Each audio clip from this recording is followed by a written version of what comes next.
it's quite scary just to think that 4 million men each year are diagnosed with some form of mental health condition in the United States alone, whether that's depression, anxiety, associated stressors, and even scarier is men are more likely than women to die through suicide. It's really, really scary. And I think this week being at the back end of Mental Health Awareness Week, I just want to share a couple of things with you, add some value if you are suffering in silence as a man, and the link between mental health and irritable bowel syndrome, IBS, be it that we work with men with IBS. So straight away then, the theme of this is move. What does that mean? Doing stuff, not sat around, which can be really, really difficult when you're in a flare-up, when you've got bloating and you don't feel good looking, you feel unattractive, you feel uncomfortable, and not being able to get out and do stuff. But then that has a negative effect moving forwards as well, because obviously if we're in isolation, if we're not getting out and doing stuff, then that can make things even worse in terms of like low mood, depression, and we just, before you know it, we can end up going down a spiral into a dark hole, and it's something that can creep up on you and just knock you over when you're not looking. Now, if you do want more information, this is a quick video today. I just want to summarise and add a few things for you, add some value. If you want more on this, I'm going to put a link in the description to this week's podcast that we've got called Beyond Bathroom Blues, where me and Charlie G, my wife and business partner, registered dietitian, do a deep dive into the topic that we're covering today. And in that podcast as well, there's some tips, some simple strategies and things that you can do right now, free of charge. Obviously, it's my gift to, or our gift to everybody that's listening to that, to try and help you move forwards and not get stuck in that rut, stuck in that hole, as you will. And also, if you know anybody else that might be suffering with mental health conditions and gut issues such as IBS, then that may be something that you could share with them as well, to pay it forward and to help somebody else out. So with that in mind then, the drama is with irritable bowel syndrome, and it affects everybody differently. All men are different. And in worst case, you're stuck at home, you're having flare-ups, your symptoms are all over the place, whether it's bloating, constipation, diarrhea, or mixed, and you feel lethargic. Perhaps it's affecting your sleep, and you're not sleeping too well because maybe your stomach's gurgling at night, you've got tummy pains, or you've gone to bed and there's acid, or all this stuff that could be going on. And really it's affecting your sleep. You might get a couple of hours, 4 hours at best. Then you're waking up and maybe trying to hit the caffeine or whatever you're trying to do to stay awake and keep yourself going through each day. And it can become really, really difficult, really hard for a man, especially when you've got family and you're trying to look after your children and perform at work as well. And also trying to perform at home as a husband or a partner is difficult as well.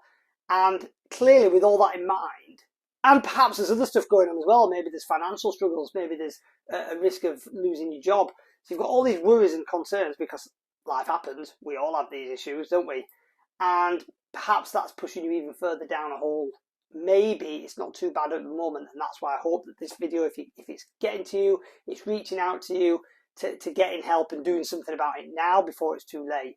Because it can creep up on you and take you down and pull the rug from under you when you least expect it. So with that in mind, if you are feeling, getting up in the morning and perhaps you've got negative emotions, perhaps things are getting on top of you, you're stuck in the house, you feel you can't speak to anyone or get anywhere, please, please, please just consider reaching out to somebody, whether you speak to your doctor initially, somebody that's close to you in your family, a best friend.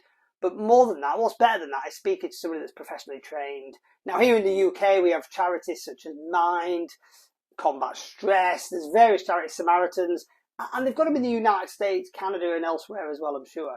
So it's reaching out to them, and it's the best thing that you can do. It was a weight off my shoulders years ago when I was going through a horrific divorce. Really, really bad for both of us, me and my ex-wife, no doubt. I'm not just saying it was me involved because it affects everybody. It affected my children massively as well. I'm sure they've picked up some trauma along the way through that breakup, which lasted years. And then on top of that, like that in itself created financial setbacks, hardships, loss of sleep. And for me personally, I had IBS from 2003. So by the time I was hitting that divorce and going through that process, and perhaps you've gone through a similar process as well, I was, in not a good place with IBS. I didn't have any control over it at that time. I didn't even understand what it was at that time. I wasn't diagnosed. All I knew was I was getting loads of gas. I was bloated all the time, tight stomach. One day I'd have I was lean, I'd have a six pack, and then the next day I'd look like I'd swallowed an airball. And, and everything else on top of that, the sleep was affected, my energy levels, and it's really, really, really difficult.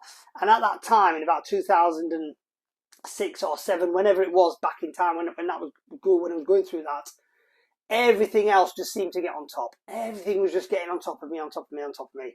And it's almost like, and I said it in the podcast, which we released yesterday, it's like a pan of water or a pan of soup on the stove, if you can imagine. It's already full and it's simmering, and that's you. That's the mind, isn't it? It's simmering away, but the pan's full. And as soon as somebody comes along and drops something in, whether it's a carrot or a pebble, and they drop it in, that might be like a letter through the door saying you owe somebody some money, drop. Water starts to overflow. And then it calms back down again. And then something else comes along. Maybe it's an argument with your wife or your partner. Splash. And then it's back to square. And then as soon as loads of this starts happening, it's difficult to handle, it's difficult to control, and it can push you further down the hole. For me personally, and I recommend considering it yourself, you don't have to do anything, is just speaking to somebody that's trained. I went and spoke to people that were qualified and that listened, and just by having someone to talk to was a release of a weight off my shoulders, an invisible weight that seemed to be pressing down. So that could help you if you are suffering like that. Prevention is better than the cure. If you're feeling negative emotions as well, so that's the first thing I wanted to add, and just to share my story, what I did, which worked for me. Moving forwards from there, I read a great book called Letting Go by Dr. David Hawkins. Again, there's a link in the description of the podcast, which I'll put a link in the description to this video as well.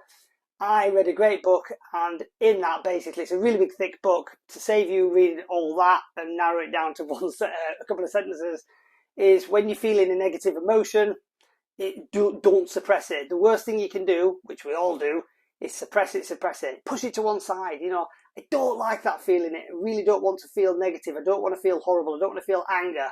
And you're just pushing it and pushing it and pushing it. And what happens is, you push it and it works. You can push it away initially, and you might resonate with this.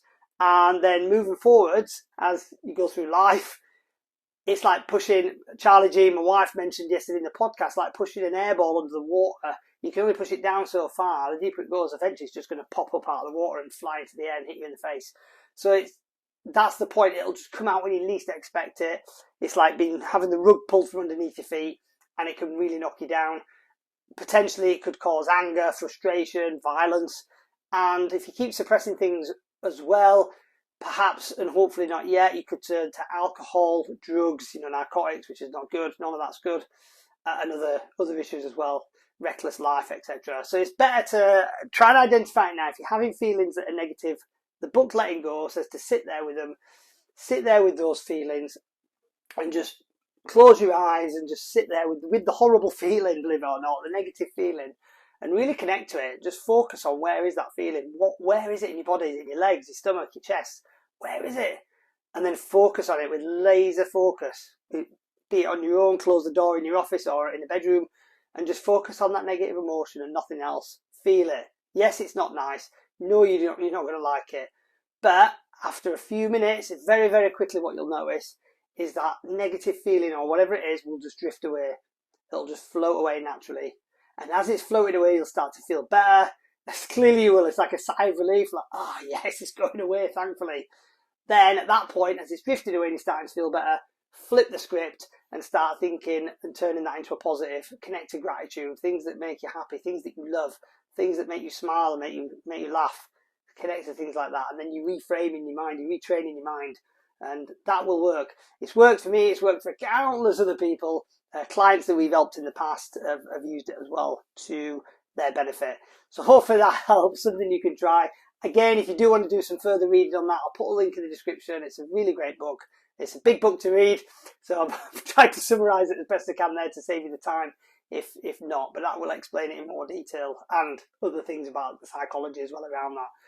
So with that in mind then, this, as I said, mental health awareness, move. If you are isolated and you feel that you're stuck at home or you can't get out, listen, moving your body and doing exercise is not just critical for your life and for health overall for a man, but it is really, really good and important for IBS. Now, if you've got constipation, what's going to happen if you're doing yoga or you're going out, even walking, taking the dog for a walk, etc.?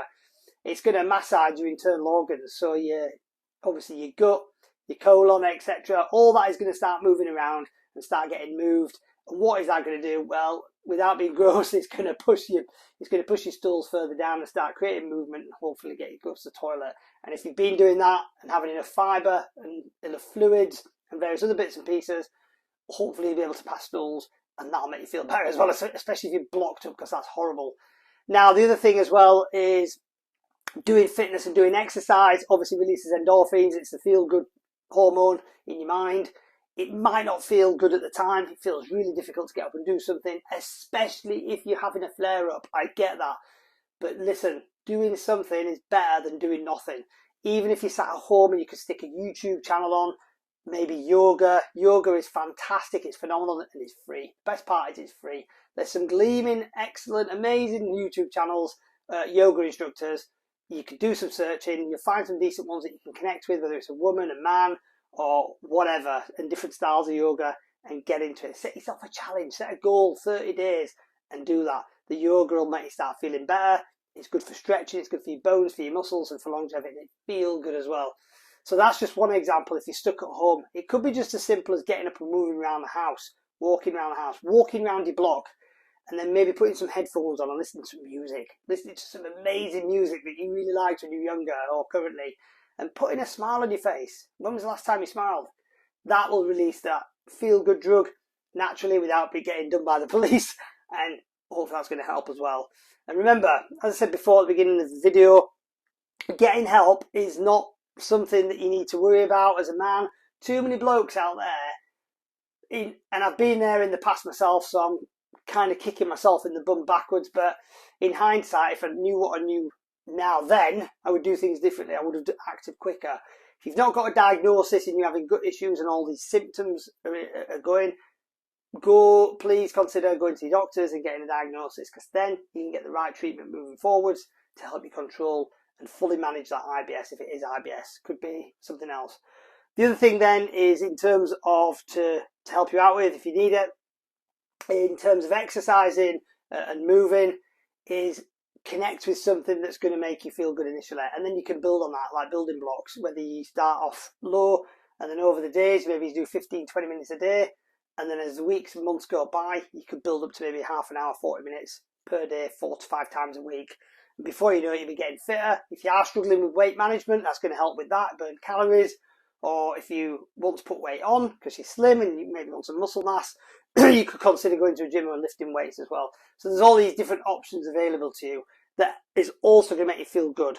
If you are suffering with any feelings that you don't want, unwanted feelings, whether that's anger, depression, anxiety, stress, anything at all, and they keep coming up more often than you would like, getting help is a superpower, as I said before, just to finish off there. Too many men think getting help, whether it's from a dietitian, a doctor, some Samaritans or whatever, a priest, it doesn't matter. They think that it's weakness, it's a sign of cowardness, and there's like a stubbornness wrapped around it. I don't need help, I'm a man, I'm strong. It's complete BS and it's the wrong way of thinking. If we flip the script around and actually success leaves clues, look at how many people out there that are famous, that are successful, that are strong, that are fit, athletes, it doesn't matter, the list is endless, of people that get help, that have coaches, mentors, a training team, friends that support them, a circle of people, a network that is lifting them up and moving them forwards so that they can get to that next level, so they can increase their status, so they can feel better, fitter, whatever it is that they're training for. It seems to be that the people that don't get help, now obviously there is famous people that have had that network that unfortunately not with us anymore, such as Robin Williams, to name one, and various other actors and famous celebrities that have took their own lives, unfortunately, through mental health conditions. And it's very, very sad, because if we capture it early, and even if we just say to somebody, I'm not feeling really great lately, this is how I'm feeling, and this is what's happening. A trained person, somebody that's done, for example, a psychologist or CBT, they will identify things that you don't understand. and they'll be able to ping on it straight away and give you help and support moving forwards. And then it's just leading into that. You don't have to tell anyone either. It can be in confidence. You don't have to tell anyone. You don't need to go to work and say, I'm getting help, I'm seeing a psychologist, because it might be embarrassing. You can just keep it to yourself or to people that you trust. Hope that helps. That's pretty much it. I've summarised everything. Is Mental Health Awareness Week. It's Friday today in the UK. I just want to put this out there. There's a deep dive on this. It's about, 41 minutes, where I'm going to cover this, what I've said today, and more with Charlie Jean. As I said before, she's a registered UK clinical and sports dietitian, and we help men get over IBS in 8 weeks or less that have been suffering for years. And that's what we do. But there's a link in the description. I'll put 2 links in there. You're going to get a link to the podcast. It's free of charge. Everything on there. There's resources on there in the description of that for you to get your hands on as well. And I wish you nothing but the best. Take care.